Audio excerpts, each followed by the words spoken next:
When people ask me if fish formula work, you can ask these guys. Every one of these fish that I've got mounted back here in my man cave was all on kicking bass.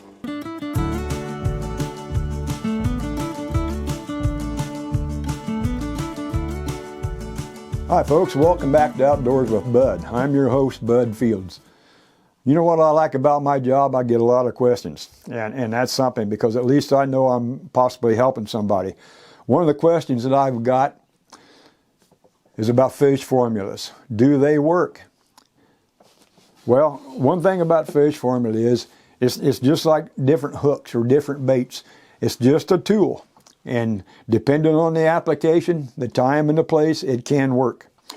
Now, I was working a fishing boat show in Harrisburg, Pennsylvania, and one of the guys there was talking about kicking bass fish formula. Now, don't get me wrong, there's several other companies that's making fish formulas, and I've used most of them. But this stuff here, to me, has really improved my fishing.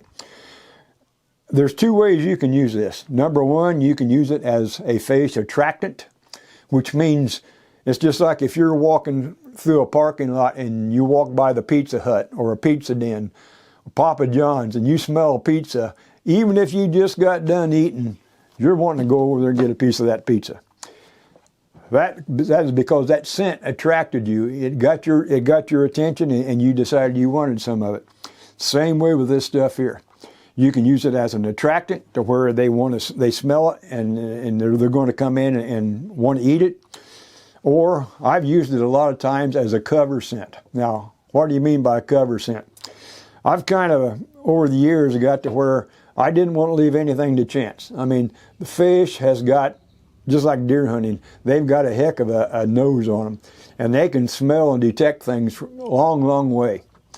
And if I had a bass tournament like tomorrow morning, I would take my truck and my boat down the day before the tournament, and I would gas it up, because on the morning of the tournament I didn't want to take a chance of getting any of the fuel or any motor oil or anything like that on my hands, because that scent would remain on my hands. And then when I was to go to tie on a lure, that scent on my hands would get on that lure and the fish would reject it. They would not want to get it. They would not want to hit it.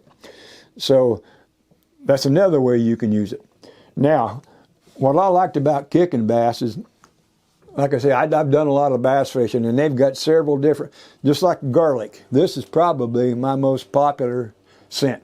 Like I was telling Kurt here a little bit ago, I've used this on like plastic worms, and maybe that worm got tore up.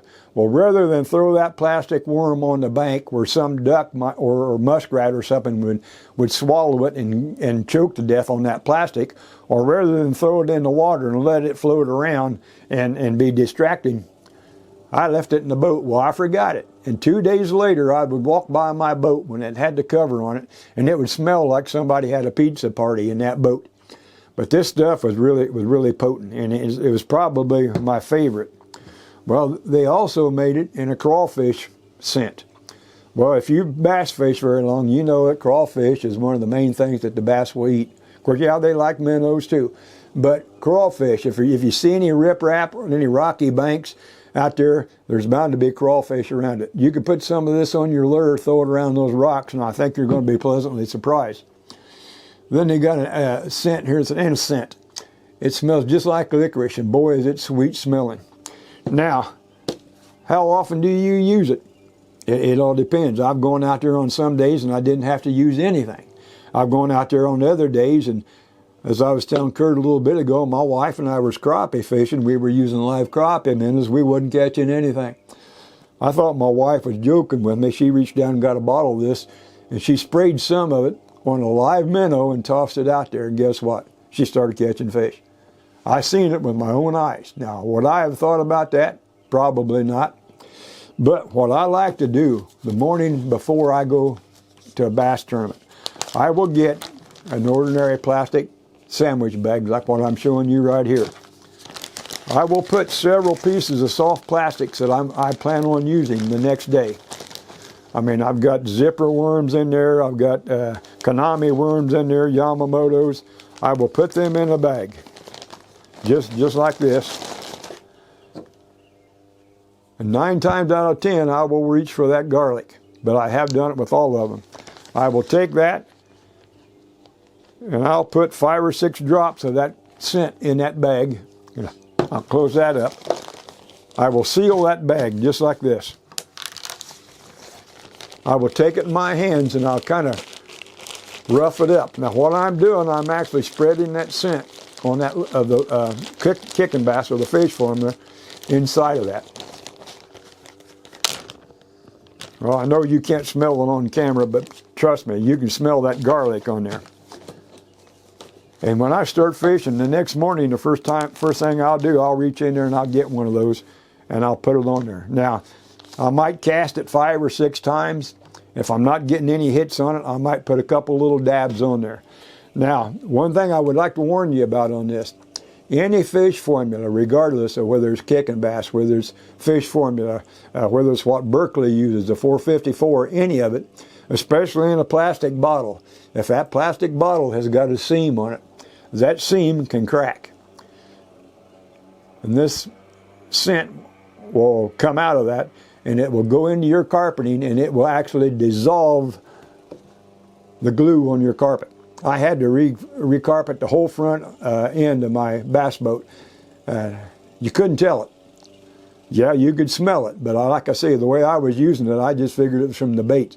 But you got to watch that. But I think, yes, fish formula work. Now, is it for everybody? Not necessarily. I mean, I've seen guys go out there and use equipment that I would never consider, and they caught bass on it. But any time that you can get something that's going to increase your confidence and your ability to catch fish, I'm all for it. Every time you turn around, they're coming out with something new. Some of them are gimmicks, some of them are scams, but some of them are really good. But you never know unless you try.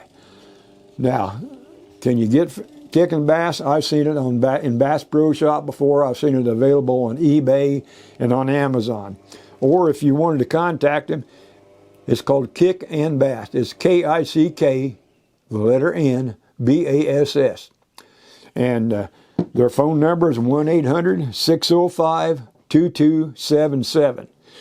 Now, just for your information, that 2277 is the letters for bass, B-A-S-S.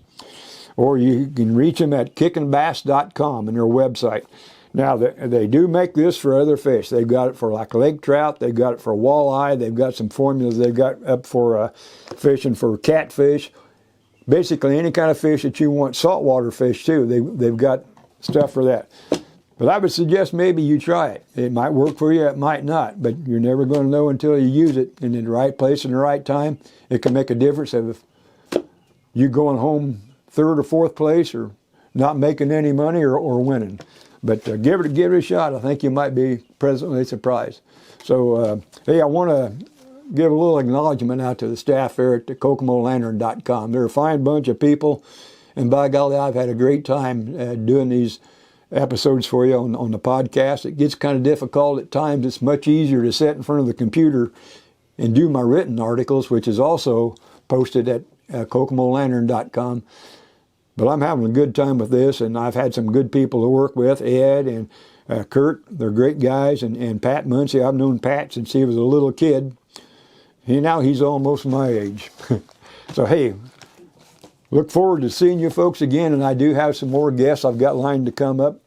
I'm trying to get a hold of the president of the Galveston Archery Club, which is just a couple blocks from my house, Rocky Klein. We're going to try to go over there and shoot on location. And I've got a member of the, I'll probably get the name messed up. It's Guardians of the Wildcat. They're an outdoor organization. And we're going to be going out to interview Bob Off and his partner, Dwayne Davis. They host the Winding Creek Bluegrass Festival coming up in August. So you guys stay tuned, and hey, take a kid fishing. And kids, take your parents fishing too. They're going to enjoy it. Thanks a lot.